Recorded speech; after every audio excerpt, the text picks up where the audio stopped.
영상 분석팀에 의뢰했던 박우식 살해 사건 용의자 정보가 도착했어요. 블랙박스 영상 분석 결과 20, 30대로 키는 178cm에서 180cm 정도로 마른 편으로 추정된답니다. 예?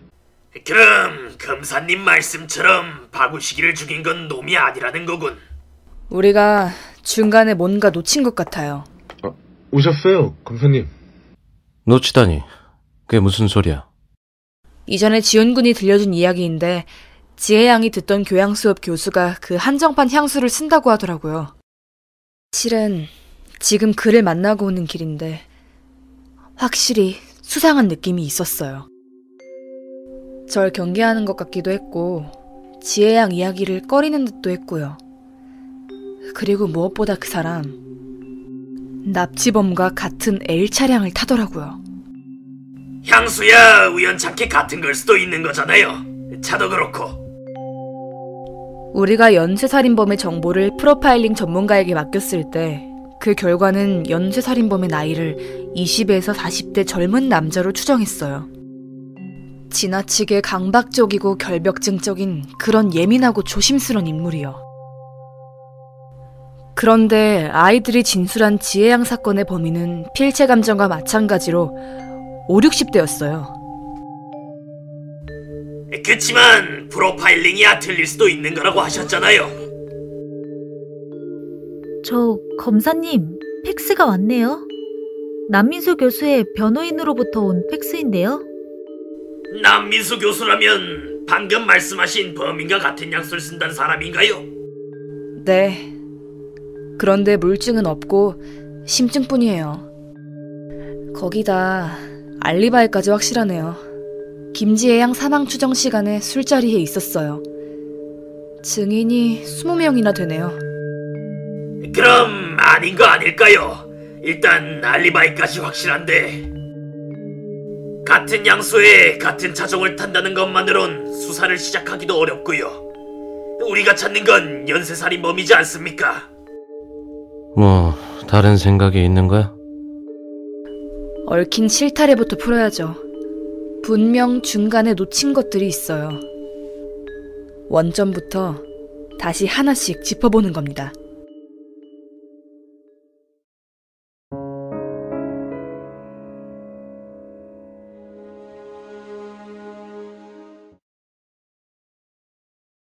우선 우리가 알고 있는 사실들만 조합해보자고요.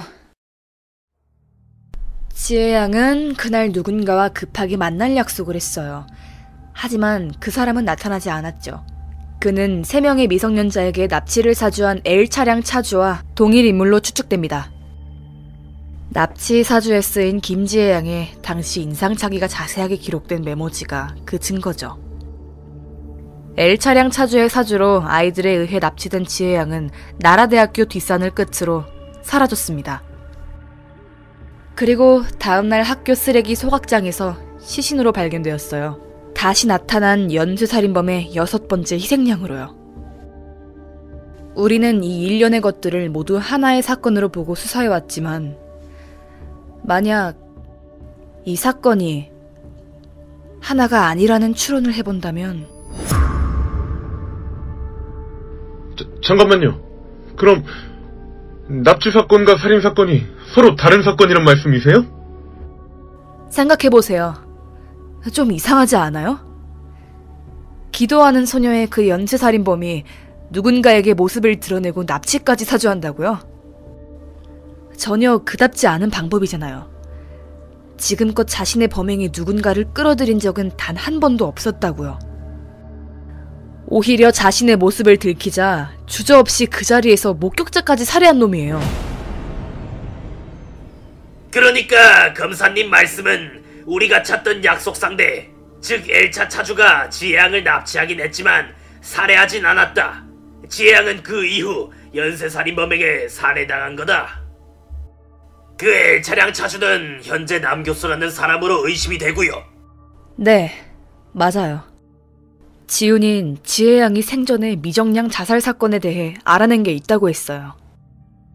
그게 남교수와 관련된 무언가라면 남교수에겐 지혜양을 납치하거나 살해할 동기가 생겨요.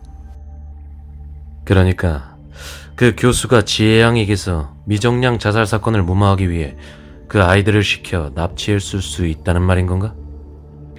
네, 무슨 이유인지 모르겠지만 지혜양이 납치 사건과는 별도로 그 이후에 연쇄살인범에게 당했다면 그럼 지혜양 사망 추정 시간에 남 교수는 다른 교수들과 술자리에 있었던 게 되는 거죠. 실제로 살인은 연쇄살인범이 했고요. 하지만 그게 말이 되나요? 납치는 남 교수가 해서 데리고 갔는데 살인은 연쇄살인범이 했다고요? 그것도 하룻밤 사이에요? 충분히 가능성은 있지. 우리가 쫓고 있던 연쇄살인범과 엘차주, 그리고 바구시기를 죽인 범인이 전부 다른 사람이라면 프로파일링 결과와 몽타주가 다른 것도 이해가 가고, 서로 다른 사건이라도 그 남 교수가 진짜 엘차 차주라면 분명 그날 어디에선가 농가에 접점이 있었을 거야.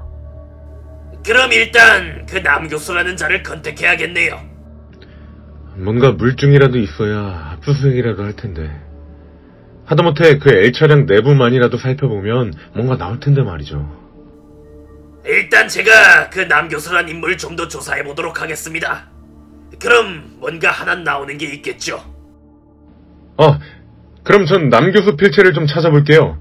아이들에게 납치를 사주한 그 메모 필적 감정과 비교해볼 수 있을 겁니다. 전 아이들에게 남 교수 사진 보여주고 몽타주 인물과 비슷한지 알아봐야겠네요. 아이들 진술이라도 있으면 수색영장 받을 수 있을 겁니다. 그리고 박우식 살해범이 말한 그 과거의 잘못들이란 게 뭔지도 좀 알아야겠어요.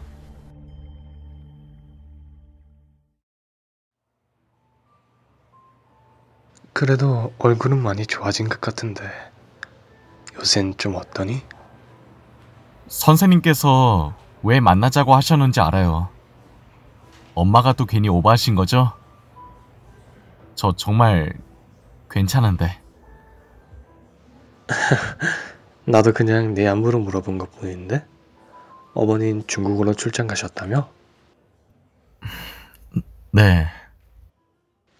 그래도 태훈이 이야기 꺼낸 건 아직 섣부른 일이었다고 생각한다. 하지만 알잖니, 어머니. 태훈이가 그렇게 집을 나가버리고 얼마나 힘들어 하셨는지. 내가 상담을 진행할 때도 어머닌 태훈이 이름만 들어도 눈물 받으셨거든. 네, 알죠. 저도 물론 기억해요. 얼마나 힘들어 하셨는지. 그럼 왜 갑자기 태훈이가 사라진 이유가 궁금한 거야? 혹시 태훈이를 만나기라도 한 거니? 네? 아니요. 그런 건 절대 아니에요. 전 그냥 왜 저한텐 아무것도 안 가르쳐 주시는지 모르겠어요. 네 어머니 입장에선 충분히 꺼내기 힘든 이야기고 네가 알게 되는 게 싫으셨을 거라고 생각이 드는구나. 그치만 선생님은 알고 계신 거죠? 형이 어쩌다 사라진 건지. 제발 이젠 저한테 좀 알려주세요. 대체 형이 왜 사라진 거고 엄만 또 왜 형이 하기 힘들어하는 건지. 그 이유라도 알아야 형을 멈추게 할 수 있다고요. 그니까 형이 휘말린 사건이라는 게 대체 뭔데요? 네?